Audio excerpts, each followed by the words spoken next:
رسول اللہ صلی اللہ علیہ وسلم ایک جنازے میں شریک تھے۔ آپ نے فرمایا، تم لوگوں میں سے کون ہے جو جا کر مدینے میں کوئی بت نہ چھوڑے جسے توڑ نہ دے، اور کوئی قبر نہ چھوڑے جسے زمین کے برابر نہ کر دے، اور کوئی تصویر نہ چھوڑے جسے مٹا نہ دے؟ ایک شخص نے عرض کیا، میں اس کے لیے حاضر ہوں۔ چنانچہ وہ گیا، مگر اہل مدینہ کے خوف سے یہ کام کیے بغیر پلٹ آیا۔ پھر حضرت علی رضی اللہ عنہ نے عرض کیا کہ یا رسول اللہ صلی اللہ علیہ وسلم، میں جاتا ہوں۔ حضور صلی اللہ علیہ وسلم نے فرمایا، اچھا تم جاؤ۔ حضرت علی رضی اللہ عنہ گئے اور واپس آ کر انہوں نے عرض کیا کہ میں نے کوئی بت نہیں چھوڑا جسے توڑ نہ دیا ہو، کوئی قبر نہیں چھوڑی جسے زمین کے برابر نہ کر دیا ہو، اور کوئی تصویر نہیں چھوڑی جسے مٹا نہ دیا ہو۔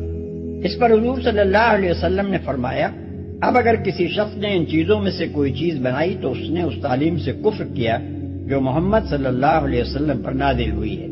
مسند احمد، مسلم کتاب الجنائز اور نسائی کتاب الجنائز میں بھی اس مضمون کی ایک حدیث منقول ہوئی ہے۔